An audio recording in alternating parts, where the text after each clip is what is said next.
আসসালামু আলাইকুম। আমার চ্যানেলে আপনাদের সকলকে স্বাগত।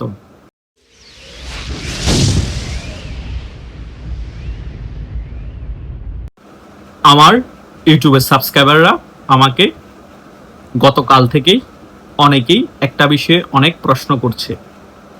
তারা বলছে, ইউটিউবের মধ্যে দেখতে পাচ্ছি শেখ হাসিনার নাকি রাজকীয় প্রত্যাবর্তন ঘটতে চলেছে এবং শেখ হাসিনা নিজেও সংবাদ মাধ্যমে ইন্ডিয়ার এনডিটিভিতে সাক্ষাৎকারে বলেছেন তিনি এ বছরের মধ্যে বাংলাদেশে ফিরে আসবেন। এখন ইউটিউবের মধ্যে অনেকেই বলার চেষ্টা করছে শেখ হাসিনা আগস্ট মাসে বা ডিসেম্বর মাসের 16ই ডিসেম্বর বিজয় দিবসে বাংলাদেশে ফিরে আসতে পারেন। এই বিষয়গুলো কতটুকু সত্য, আদৌ কি শেখ হাসিনা 16ই ডিসেম্বরের মধ্যে বাংলাদেশে ফিরে আসবে না এক্স্যাক্টলি 16ই ডিসেম্বরে বাংলাদেশে ফিরে আসবে, এই বিষয় নিয়ে আপনি একটি বিস্তারিত আলোচনা করুন এবং আমাদেরকে এই বিষয়গুলো ক্লিয়ার করার চেষ্টা করুন। আজকে এই বিষয়টা নিয়েই একটি ক্লিয়ারলি আলোচনা করব। আশা করছি আপনারা শেষ পর্যন্ত এই ভিডিওটি দেখবেন, সকল বিষয় একেবারে ক্লিয়ার হয়ে যাবেন। প্রথমত, শেখ হাসিনার মনের খবর আমরা কেউ জানি না, আওয়ামী লীগের অনেক শীর্ষ পর্যায়ের নেতারাও জানে না। শেখ হাসিনা যেদিন বাংলাদেশে আসবে তার একদিন আগে হয়তো আওয়ামী লীগের অনেক শীর্ষ পর্যায়ের নেতারা জানতে পারবে শেখ হাসিনা আগস্ট মাসে আসবে নাকি ডিসেম্বর মাসে আসবে নাকি অন্য কোনো দিনে বাংলাদেশে আসবে শেখ হাসিনা। এই বিষয়গুলোকে নিয়ে আমরা এত বেশি ফলাভাবে আলোচনা করার কিছুই নেই এবং শিরুটি দিয়ে বলারও কিছু নেই যে আগস্ট মাসে শেখ হাসিনা বাংলাদেশে ফিরবে এবং 16 ডিসেম্বরে বাংলাদেশে শেখ হাসিনা ফিরতে যাচ্ছে। এই সকল বিষয়গুলোকে নিয়ে যে সকল ইউটিউবাররা অনেক রসালোভাবে আলোচনা করার চেষ্টা করেন যে 16ই ডিসেম্বরে শেখ হাসিনা 100% বাংলাদেশে ফিরবে, আমি তাদের উদ্দেশ্যে বলবো আপনারা এত রসালোভাবে এবং 100% তারিখ ডেট দিয়ে আলোচনা করার কোনো প্রয়োজন নেই। কারণ শেখ হাসিনা আপনাদেরকে কানে কানে এসে বলে যায়নি যে আগস্ট মাসের এই তারিখেই তিনি বাংলাদেশে আসবে বা 16 ডিসেম্বর তিনি বাংলাদেশে ফিরে আসবে। তিনি এই কথাই বলেছেন সাক্ষাৎকার এবং টেলিগ্রাম বার্তায়ও অনেকদিন যাবত বলে যাচ্ছেন আমি এই বছরের মধ্যে বাংলাদেশে ফিরব। তার মানে সেটা যে কোনো দিন হতে পারে। আমি যখন এই ভিডিও করছি তার এক সপ্তাহ পরেও হয়তো বা শেখ হাসিনা বাংলাদেশে ফিরে আসতে পারে যদি ওই রকম পরিস্থিতি তৈরি হয়, বা আরো 4-5 মাস পরেও ফিরে আসতে পারে। হয়তো বা এমন কোনো পরিস্থিতি তৈরি হয়ে গিয়েছে এ বছরও তিনি বাংলাদেশে নাও ফিরতে পারেন, হতে পারে। এগুলা আমরা সিদ্ধান্ত নেওয়ার কেউ না এবং আমরা আন্তাজি তারিখ বলারও কেউ না। এগুলা সিদ্ধান্ত একমাত্র নেবেনই শেখ হাসিনা এবং শেখ হাসিনাই ডিসাইড করবেন তিনি কখন, কোন দিন, কোন সময়ে বাংলাদেশে ফিরে আসবেন। তিনি কি আকাশপথে ফিরে আসবেন নাকি স্থলপথে ফিরে আসবেন, সকল কিছু একমাত্র শেখ হাসিনাই ভালো জানে। তাই আমরা রসালোভাবে বিষয়গুলোকে এমনভাবে হাইপ তৈরি করব না যাতে আওয়ামী লীগের যারা নেতাকর্মী আছে এবং মুক্তিযুদ্ধের পক্ষে শক্তি যারা আছে তারা কনফিউশনে পড়ে যায়। এই সকল বিষয়ের কারণে তারা অনেক হতাশাগ্রস্ত হয়ে যায়, অনেক কনফিউশনে পড়ে যায়। এখন আপনারা ইউটিউবের মধ্যে এবং ফেসবুকের মধ্যে পোস্ট করলেন যে শেখ হাসিনা আগস্ট মাসের 20 তারিখ বাংলাদেশে ফিরে আসবে 100% এভাবে রসালো করে। এখন শেখ হাসিনা সেদিন ফিরে আসলো না, তাহলে ব্যাপারটা কি দাঁড়াবে? আওয়ামী লীগের অনেক নেতা কর্মীরা হতাশাগ্রস্ত হয়ে পড়বে, তারা যেভাবে উজ্জীবিত এখন আছে সেটা থেকে পিছপা হয়ে যাবে। বা অনেকেই বলছেন 16 ডিসেম্বরে শেখ হাসিনা বাংলাদেশে ফিরে আসবে 100%। তার মানে আপনাদের সাথে শেখ হাসিনার কথা হয়েছে, কানে কানে বলেছে আমি 16 ডিসেম্বরে 100% ফিরবো, তুমি এটা নিয়ে ভিডিও করো, বাংলাদেশের আওয়ামী লীগের নেতা কর্মীদেরকে জানিয়ে দাও।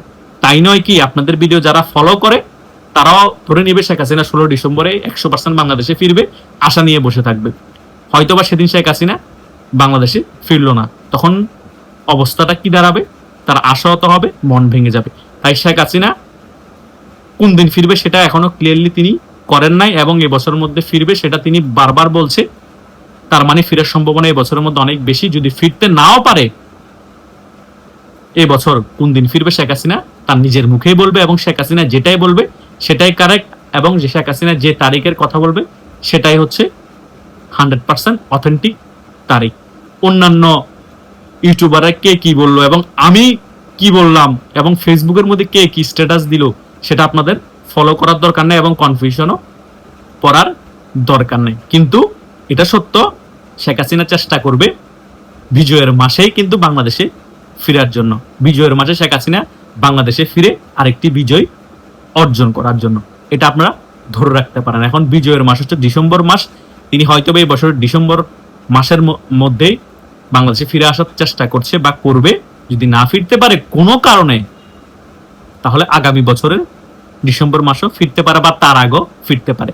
এটা জাস্ট আমাদের অনুমান, আপনাদেরকে বিষয়গুলো বোঝানোর জন্য। কিন্তু এক্স্যাক্টলি শেখ হাসিনা কি চিন্তা করছে, কখন বাংলাদেশে ফিরবে এবং কিভাবে ফিরবে, এটা আমরা কেউ জানি না। কিন্তু শেখ হাসিনা যে বাংলাদেশে ফিরবে সেটা আপনাদেরকে বারবার বিভিন্ন বক্তব্যের মাধ্যমে, বিভিন্ন নিউজ মিডিয়া সাক্ষাৎকারের মাধ্যমে ক্লিয়ার করার চেষ্টা করছে।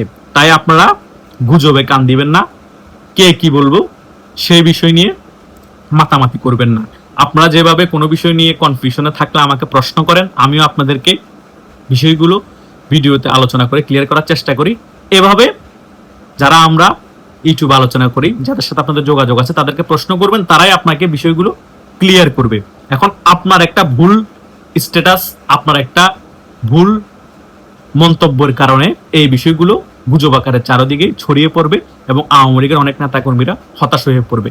তাই ফেসবুকে কোনো ভিডিও ডাউনলোড করার আগে, কোনো ভিডিও পোস্ট করার আগে এগুলো যাচাই বাছাই করবেন এবং কোনো কিছু পোস্ট দেওয়ার আগে যাচাই বাছাই করবেন। কারণ একটা পোস্ট, একটা ভিডিও দেওয়ার ফলে এটা আপনার থেকে দেখে আরো অনেকে কপি পেস্ট এবং ডাউনলোড করে সারা বাংলাদেশ ছড়িয়ে দিবে এবং গুজব আকারে মিথ্যা নিউজ ছড়িয়ে যাবে। সেটা আওয়ামী লীগের জন্য হিতে বিপরীত হয়ে যাবে এবং আওয়ামী লীগের অনেক বড় ক্ষতি হয়ে যাবে। আওয়ামী লীগের কোনো পজিটিভ বিষয় হলে সেই বিষয়টা যদি গুজব আকারে ছড়িয়ে যায় কোনো সমস্যা না, অন্তত আওয়ামী লীগের জন্য সেটা লাভ হবে, সেটা ভিন্ন বিষয়। কিন্তু নেগেটিভ কোনো বিষয় যদি আপনার আন্তাজে ডাউনলোড করে বা পোস্ট করে দিয়ে সারা বাংলাদেশে গুজব আকারে ছড়িয়ে দেন, সেটা আওয়ামী লীগের ক্ষতি হবে। তাই আওয়ামী লীগকে যারা ভালোবাসেন, যারা মুক্তিযুদ্ধের পক্ষের শক্তি, আওয়ামী লীগের সাথে আছেন, অনলাইনে লড়ে যাচ্ছেন, তারা এই ভুলটা করতে পারবেন না। এই বিষয়গুলো কেন বলছি? কারণ বাংলাদেশে এখন রাজনৈতিক ব্যালেন্স নষ্ট হয়ে গিয়েছে। আমরা বাংলাদেশে যাতে আওয়ামী লীগের রাজনীতি আবার ফিরে আসুক এবং বাংলাদেশে আরেকটি গণ অভ্যুত্থান হোক এবং বাংলাদেশে আবার রাজনৈতিক ব্যালেন্স ফিরে আসুক, এই বিষয়গুলো আমরা চাচ্ছি। কারণ বাংলাদেশ এখন নামমাত্র বিএনপি শাসন করলো, বাংলাদেশ এখন মুক্তিযুদ্ধ বিরোধীদের হাতে চলে গিয়েছে। বিএনপি নামমাত্র দেশটা শাসন করছে, পাকিস্তান বাংলাদেশটাকে সম্পূর্ণভাবে এখন নিয়ন্ত্রণ করছে। সেই কারণেই চাচ্ছি বাংলাদেশের জনগণকে নিয়ে আওয়ামী লীগ একটা গণ অভ্যুত্থান সংগঠিত করে, যদি সেটা করতে নাও পারে, অন্তত আওয়ামী লীগ তাদের নেতা কর্মীদেরকে দিয়ে একটি গণ আন্দোলন তৈরি করুক এবং তাদের যে দাবি দাবা আছে সেটা হাসিল করুক এবং বাংলাদেশের রাজনীতিতে আবার তাদের শক্তি নিয়ে ফিরে আসুক। তাহলে বাংলাদেশে একটি রাজনৈতিক ব্যালেন্স তৈরি হবে এবং বাংলাদেশ আবার স্টেবল হবে। এরকম সন্ত্রাসী কর্মকাণ্ড কমে যাবে, বাংলাদেশের অর্থনীতি সচল হবে, বাংলাদেশের সকল মানুষ মিলেমিশে থাকতে পারবে এবং মুক্তিযুদ্ধের পক্ষ শক্তি যারা আছে তারা বুক ফুলিয়ে বাংলাদেশে চলতে পারবে। এই সকল বিষয়গুলোর কারণেই তো আমরা আমাদের ভয়েস রেজ করতেছি এবং আমরা সকল বিষয় জনগণের কাছে তুলে ধরতেছি। আমরা আওয়ামী লীগের পজিটিভ গুলো নিয়ে কথা বলতেছি, আমরা এটা আওয়ামী লীগের দালালি করতেছি না। কারণ বাংলাদেশের বৃহৎ একটি অংশ আওয়ামী লীগের সমর্থক আছে, তারা এখন কার রাজনীতি করবে? তারা ঘর বাড়ি ছাড়া, তারা হত্যার শিকার হচ্ছে, তারা জেল জুলুমের শিকার হচ্ছে। সো তাদের হয়ে কথা বলার কেউ নেই, মিডিয়াও এখন সত্য তুলে ধরতে পারছে না। তাই আমরা যারা ইউটিউবে কাজ করি, ইউটিউবে কথা বলি, আমাদেরকে এই সকল বিষয়গুলো তুলে ধরতে হবে জনগণের কাছে এবং আমাদেরকে এই সকল বিষয়গুলো নিয়ে প্রতিবাদ করতে হবে। এটাই হচ্ছে বাস্তবতা। সে কারণে আমরা করে যাচ্ছি এবং আগামীতেও এই সকল বিষয়গুলো আপনাদের কাছে আলোচনা করে তুলে ধরার চেষ্টা করবে এবং আপনাদের যে সকল বিষয়ে কনফিউশন আছে সেই কনফিউশনগুলো আমাদেরকে প্রশ্ন করলে আমরা দূর করার চেষ্টা করব। আশা করছি যারা এই ভিডিওটি প্রথম থেকে শেষ পর্যন্ত দেখেছেন তাদের যে সকল বিষয়গুলো নিয়ে কনফিউশন ছিল, মোটামুটি সে সকল বিষয়গুলো আমি এই ভিডিওর আলোচনার মাধ্যমে দূর করতে পেরেছি। ধন্যবাদ সকলকে।